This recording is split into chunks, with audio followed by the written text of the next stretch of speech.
comparé aux années précédentes, puisque nous avons atteint des records sur les principaux agrégats, notamment la levée de fonds, puisque nous avons réussi à lever au sein de la communauté des investisseurs plus de 3 milliards de dirhams en 2023, ce qui est 3 fois plus que ce qui se faisait auparavant, donc ce qui souligne, je pense, un regain d'attrait pour notre classe d'actifs, et ce qui souligne également le fait qu'il y a une demande sur le marché, beaucoup plus d'entrepreneurs qui souhaitent développer leur entreprise. Plus de 2,5 milliards de dirhams ont été investis en 2023 dans plus de 40 entreprises au Maroc, dans tous les secteurs et dans toutes les régions. Donc pour nous, c'est vraiment une vraie réussite, on en est très fiers et plus important encore, lorsqu'on demande à nos collègues les prévisions pour 2024 et 2025, on est sur encore des montants records puisque on prévoit plus de 7,5 milliards de dirhams qui seront levés sur les 2 prochaines années.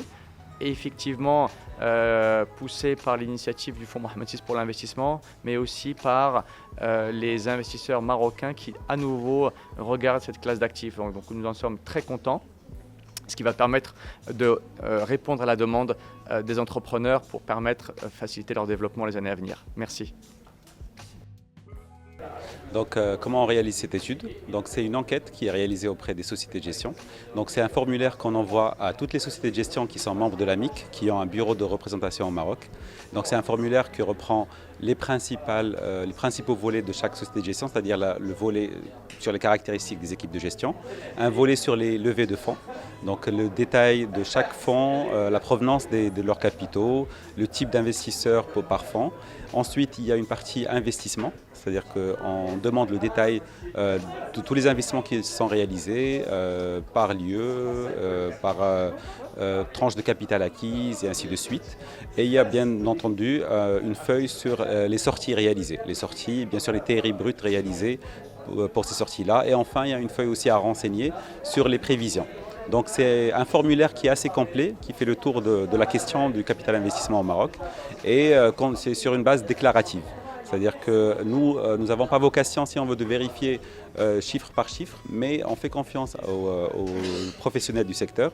Et c'est un exercice annuel de transparence qui est fait par les sociétés de gestion au Maroc. 8% de notre portefeuille, on va dire 40% de notre portefeuille est exposé au secteur de la santé, suivi par le secteur de l'industrie et puis après le service.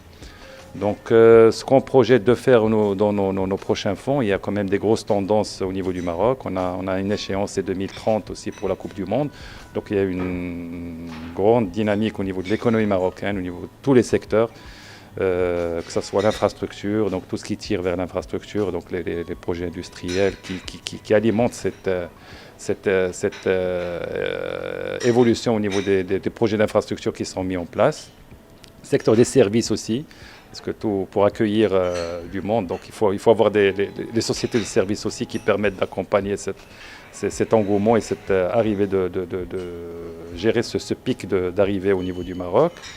À côté de ça, il y a aussi des secteurs qui restent importants aussi, c'est le secteur de la santé, étant donné la généralisation de l'assurance maladie obligatoire, donc par rapport suite aux directives de Sa Majesté Mohammed VI. Donc tout ça fait qu'on va dire on va continuer dans notre lancée, donc exposition sur les secteurs de l'industrie, secteur de services liés aussi à l'industrie, et puis le secteur de la santé qui reste quand même un secteur très important pour les citoyens marocains.